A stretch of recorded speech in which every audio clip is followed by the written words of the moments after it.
Banking exam के लिए current affair पढ़ना है? क्या आपको भी करंट अफेयर पढ़ने से बिल्कुल याद नहीं होता है? कौन कौन से सोर्स लेने होते हैं बैंकिंग एग्जाम के लिए? कितने मंथ्स का करंट अफेयर आपको जरूरी होता है बैंकिंग एग्जाम के लिए? हम हिंदी मीडियम से हैं तो करंट अफेयर इंग्लिश में पढ़े कि हिंदी में पढ़े? कितना भी पढ़ लो करंट अफेयर बिल्कुल याद नहीं होता है। उस क्वेश्चंस भी अटेम्प्ट नहीं होते हैं हमारे मॉक टेस्ट में। करंट अफेयर्स की वजह से हर साल एग्जाम निकालने के लिए रह जाता हूँ। नोट्स कैसे बनाऊं करंट अफेयर्स के लिए? नोट्स बनाऊं कि नहीं बनाऊं? कौन से टीचर्स बेस्ट होंगे करंट अफेयर्स के लिए? तो इन सभी क्वेश्चंस के जवाब आपको इस वीडियो में मिलेंगे। So hi everyone, this is Simran Kumar and I'm working in State Bank of India. I hope you all are doing great and your study is also going great. So आज की इस video में मैं बताऊंगी कि जब मैं bank exam के लिए प्रिपेयर कर रही होती थी कि मेरी करंट अफेयर की स्ट्रेटेजी क्या होती थी। क्योंकि आप एक ऐसे बैकग्राउंड से हो कि आपने करंट अफेयर कभी भी नहीं पढ़ा है और बैंक एग्जाम के लिए प्रिपेयर करना चाहते हो, आप एक हिंदी मीडियम स्टूडेंट हो, क्योंकि यहाँ पे कंटेंट यूट्यूब पे बहुत ज्यादा जो होता है इंग्लिश में अवेलेबल होता है। तो किस तरीके से आप प्रिपेयर करोगे कि आप हिंदी मीडियम के स्टूडेंट होते हुए या आप एक ऐसे बैकग्राउंड से जिसने आपने कभी करंट अफेयर नहीं पढ़ा, तो किस तरीके से मैं प्रिपेयर करती थी ताकि आप एक अच्छे मार्क्स गेन कर सको। तो विदाउट वेस्टिंग एनी टाइम चलते हैं वीडियो में आगे। सबसे पहले मैं बता देती हूँ कि मैंने कौन कौन से टीचर्स को फॉलो किया था और मैंने कौन कौन से चैनल को फॉलो किया था फॉर करंट अफेयर।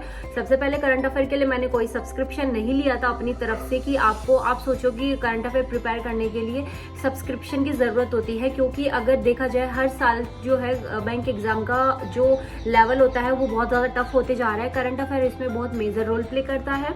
तो मेरे जो सोर्स थे, सबसे पहले मैंने स्टार्टिंग में अड्डा से जो आशीष सर पढ़ाते हैं वो उनका सोर्स था। उसके बाद में अफेयर क्लाउड्स का था। अफेयर क्लाउड्स की जो मंथली होती है, वीकली होती है, वहां से मैं पढ़ती थी। उसके बाद में परचम क्लासेस जहाँ रीचा मैम पढ़ाती हैं, बैंकिंग से सारे रिलेटेड जो भी होते थे, ऑब्चुरीज होती थी, इंपॉर्टेंट डेज होते थे, सब कुछ मैं वहां से पढ़ती थी। फिर उसके बाद में जो होता है हमारा वो होता है स्टडी आई क्यू, जहाँ गौरव सर पढ़ाते थे।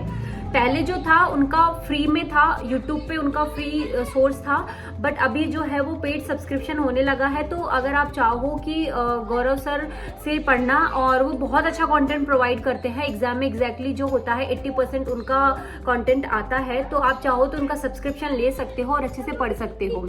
तो सबसे पहले मैंने किस तरीके से अपने नोट्स बनाए थे, मैं एक बार आपके साथ में नोट्स शेयर कर देती हूँ, फिर आगे हम डिटेल से बात करते हैं कि किस तरीके से बनाए हैं उनको, मैंने किस तरीके से राइट किया और किस तरीके से मैनेज किया है। तो चलिए, तो ये जो नोट्स है मेरे करंट अफेयर के नोट्स है। इस तरीके से मैं अपना राइट किया करती थी हर दिन। जो है आशीष सर जब पढ़ाते थे तो इस तरीके से मैं राइट किया करती थी, आप देख सकते हो मेरे। और हाइलाइटर से ये हाईलाइट किस तरीके से किया है इसका भी मैं बाद में बताऊंगी। कि देखो 1 मार्च का मैंने ये राइट किया हुआ है, जैसे वो क्लास में करवाते थे एग्जैक्टली मैं वैसे उसी तरीके से किया करती थी। हर दिन उनके नोट्स जो है लिखा करती थी। जैसे 1 मार्च के बाद में 2 मार्च हो गया, उसके बाद में 3 मार्च हो गया। हर दिन उनकी जो यूट्यूब पे क्लासेस होती थी अर्ली मॉर्निंग, वो मैं लिया करती थी। आप डेट देखोगे यहाँ पे कट टू कट डेट चल रही है, यहाँ पे 4 मार्च आ गया, यहाँ पे 5 आ गया, और इस तरीके से ये होता था। ओके, सारा जो भी करवाते थे वो मैं इस तरीके से राइट किया करती थी। 13 मार्च ये हमारे पास में 15 मार्च आ गया। ये हर दिन मेरा चल रहा होता था। और हाईलाइट से मैंने कब हाईलाइट किया ये भी मैं वीडियो में बताऊंगी। कि जैसे मैंने ये ब्लू से लिखा है और मैंने रेड मार्क किया हुआ है, तो ये रेड वाला किस तरीके से किया है, ये हाईलाइट क्यों किया है, इसका भी मैं आपको बाद में बताऊंगी कि मैंने किस तरीके से पढ़ती थी, ताकि अगर आप एक ऐसे बैकग्राउंड से हो जो आपको बोरियत फील होती है तो किस तरीके से आप कर सको।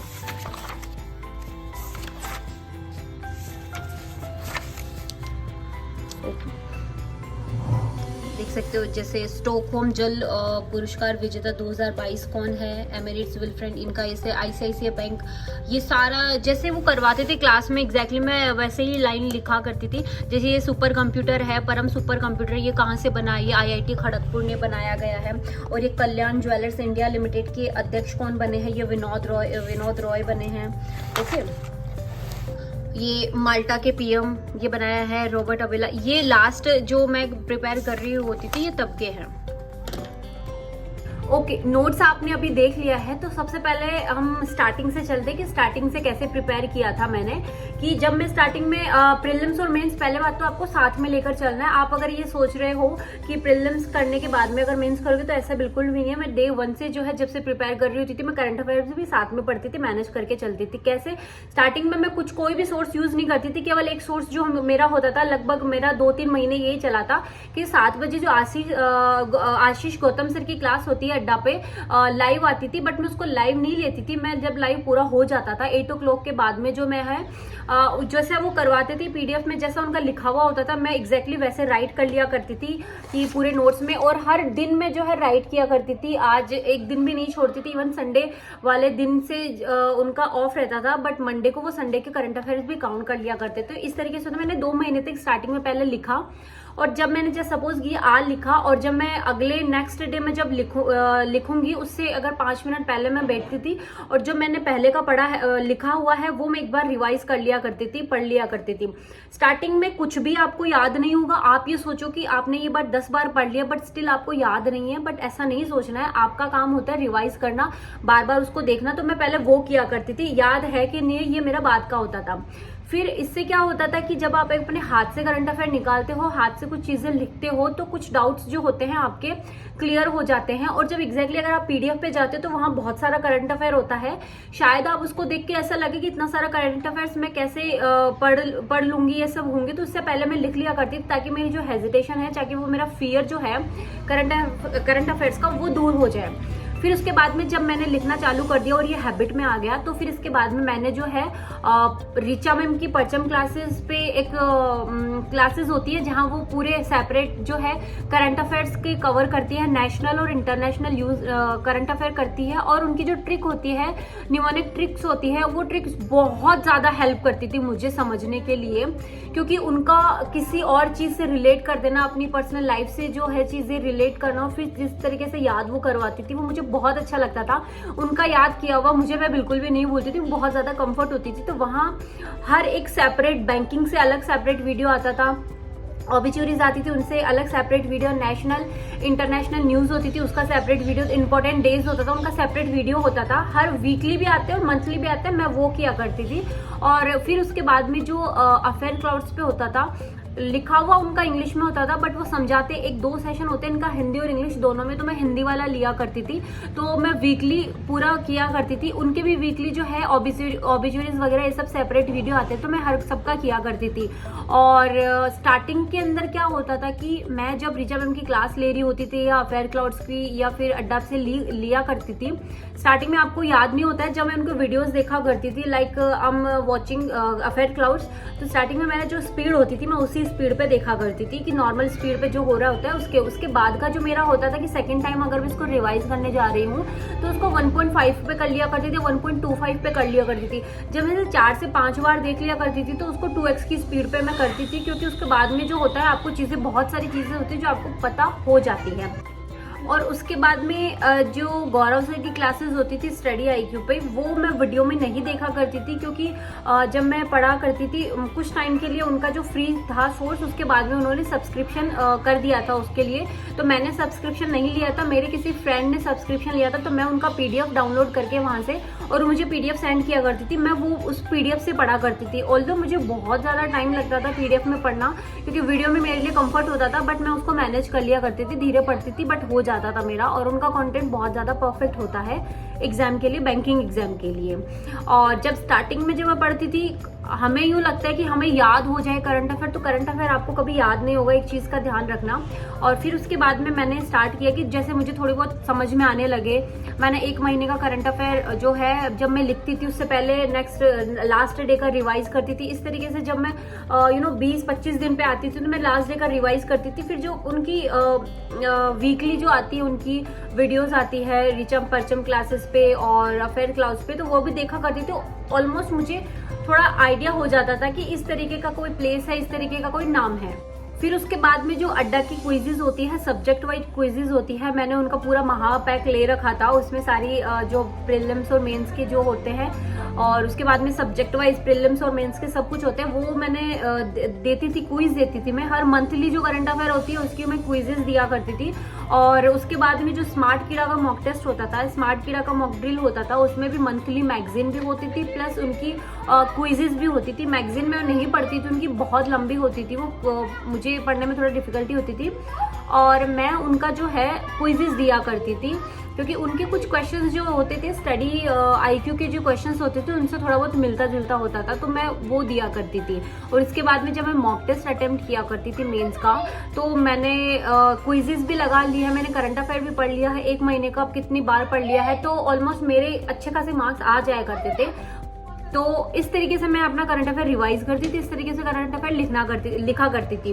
और जब आप ये करंट अफेयर लिख रहे हो, ये सब कर रहे हो, तो ये कब से आपको करना रहेगा। और जैसे क्या होता है कि आपका, मैं डे 1 से मीन जनवरी से मैं शुरू कर दिया था मैंने अपनी प्रिपरेशन को, और हमारा IBPS का कैलेंडर जो था अगस्त के बाद में उनकी एग्जाम्स होती है। SBI का कोई फिक्स नहीं होता है, उनका कभी भी आता है, इस तरीके से आता है। तो अगर आप एक बैंकिंग एग्जाम में देखो कि आपको कितने महीने का करंट अफेयर होता है, तो देखो लास्ट 6 मंथ का जो करंट अफेयर होता है वो इनफ होता है, और जो उससे एग्जाम से लास्ट के जो 3 मंथ के करंट अफेयर होता है वो बहुत ज्यादा इंपॉर्टेंट होता है आपके लिए। लास्ट 3 मंथ्स में उसमें ज्यादा क्वेश्चन, उनका वेटेज जो होता है 70% वेटेज होता है। बट आपको अच्छे मार्क्स गेन करने हैं आपको, तो अगर आप डे 1 से प्रिपेयर कर रहे हो और जब आपका एग्जाम आएगा तो आप शायद 6 महीने से ज्यादा आप जो है करंट अफेयर प्रिपेयर कर चुके होंगे। क्योंकि अगर आप सपोज करो आप IBPS नेक्स्ट जो 2025 में जो IBPS का आएगा, अगर आप अभी दिसंबर चल रहा है अभी से या फिर जनवरी से प्रिपेयर करते हो, तो जब तक आओगे तो पूरा 1 साल का कवर कर लोगे। जो क्वेश्चंस अगर 6 महीने से बाद में भी आएगा तो भी आप उसको अटेम्प्ट कर लोगे। तो अगर 2 क्वेश्चन भी उसके बाद का आता तो भी अटेम्प्ट कर लेते तो बेस्ट होता है।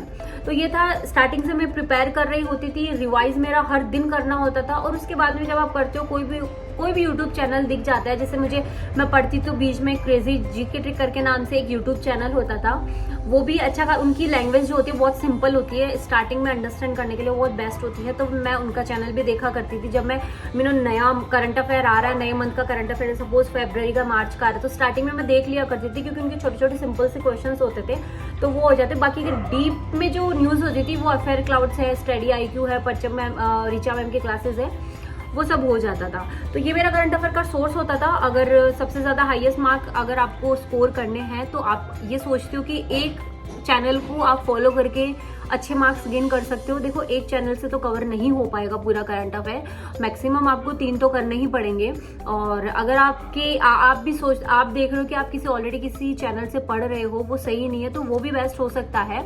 आप जहां से कंफर्ट हो वहां से करो। ये मेरा सोर्स था, और ये काफी ज्यादा मैं मानती हूँ कि काफी हेल्पफुल सोर्स है आप सभी के लिए। अगर आप किसी अदर चैनल को फॉलो कर रहे हो तो उनको भी करो, और इस चैनल को भी, इन सभी चैनल को भी आप फॉलो कर सकते हो। और कोई भी सब्सक्रिप्शन आपको लेने की जरूरत नहीं है। काफी सारे कैंडिडेट मुझसे पूछते हैं, मेरे पास में DM आते हैं, मेल आते हैं कि क्या सब्सक्रिप्शन लेना जरूरी है। मैं बोलूंगी कि नहीं, मैंने करंट अफेयर के लिए एक भी सब्सक्रिप्शन नहीं ली थी। इवन आप बैंक एग्जाम के लिए, कोई भी सब्जेक्ट के लिए प्रिपेयर करो, सब्सक्रिप्शन लेने की आपको कोई ज्यादा जरूरत नहीं है। So that's all it about in this video. So I hope आप सभी को ये वीडियो पसंद आएगा। तब तक के लिए बाय।